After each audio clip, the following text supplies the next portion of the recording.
Action News, Delaware Valley's leading news program with Cecily Tynan, Phil Andrews, and Rob Jennings. Saturday night, the grass is as high as an elephant's eye at Valley Forge, and the Bucks County flood cleanup continues. But the big story in Action News tonight is storm damage from a round of severe weather, the devastating storms that left a trail of evidence through central New Jersey, and this is the way it looks in Trenton tonight. Take a close look at this. Violent wind snapped trees in two. In this case, it landed a limb right on top of a car. In Ewing Township, the wind blew so hard it not only downed trees, it pulled them up right out of the ground. And if wind didn't leave the marks, rain did. In parking lots here in Bloomfield Apartments, turned into lakes in this parking lot, one of several communities that was flooded out tonight. Coming up later, though, we will have Cecily Tynan tracking the storm's path, and we'll have the very latest words tonight from AccuWeather.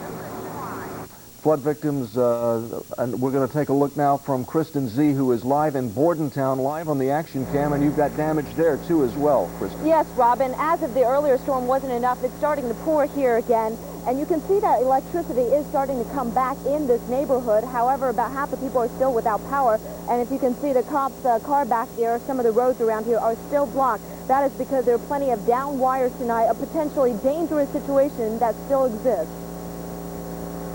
The streets of Bordentown are littered with countless tree branches.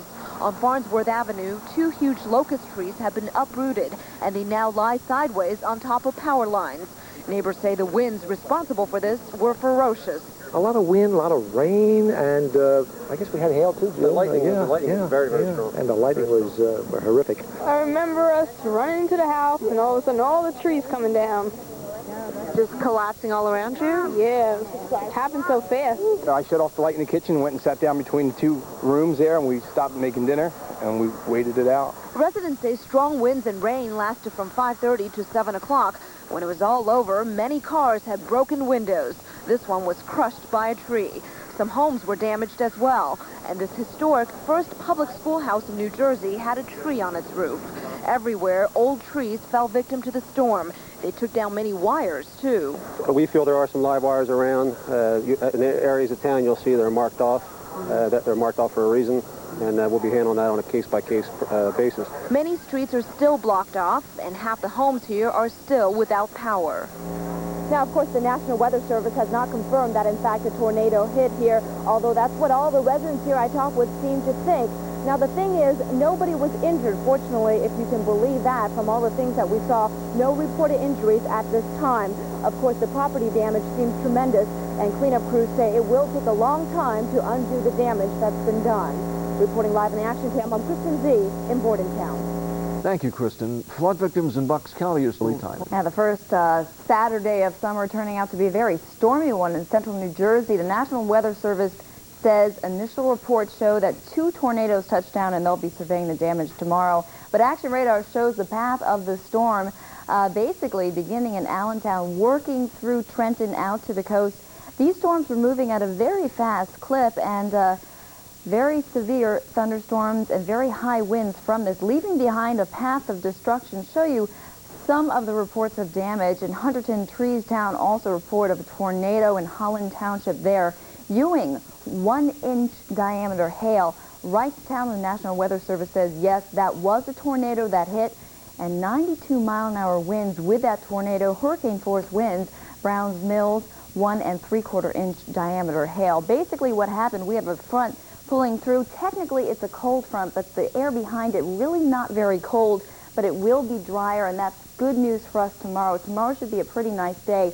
Unfortunately, though, we have one more system to work through Monday, and this means that once again, Monday night, early Tuesday, it looks as if we could have some severe thunderstorms rumbling through the area, but then things should begin to settle down, and for the second half of the work week, looking pretty good. The call from AccuWeather, well, tomorrow will be a time to towel off, and the humidity will be a lot lower tomorrow. Temperatures actually will probably be higher than today, but it's going to be a lot more comfortable, and the severe weather now is a thing of the past, fortunately. 86 was our high today. That's 3 degrees above normal. Our morning low, 65 degrees, and right now it's cooled off to 72 in Allentown, 71 in the Poconos, 76 Reading, Wilmington. still kind of balmy, 80 degrees. They managed to avoid the thunderstorms. Atlantic City checking in at 77 degrees. Let's go live on Sky 6 to the Jersey Shore, where it's still very hazy, a lot of moisture in the air, and still a possibility of maybe a few more thunderstorms at the shore before the night's over. Presently in Philadelphia, 80 degrees, humidity 77%, barometer 29.68, it's rising. Winds are westerly at 8 miles an hour, and the ocean water temperature 72 degrees. In Center City, 82, Camden 76, the northeast, some showers right now 78, they'll be clearing out. The airport 80, city line 79 degrees. The exclusive AccuWeather 5-day forecast clearing tonight, maybe a stray thunderstorms. Overnight lows into the 60s. Tomorrow, sunny and hot 90, humidity low though.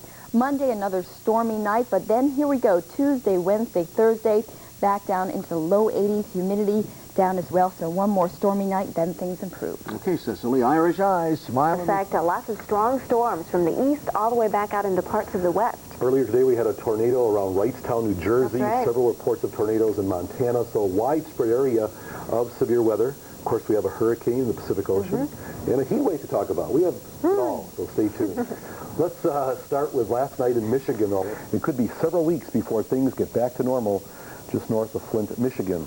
Let's look at the satellite map. It's going to show us some very interesting things here. This is the current satellite map.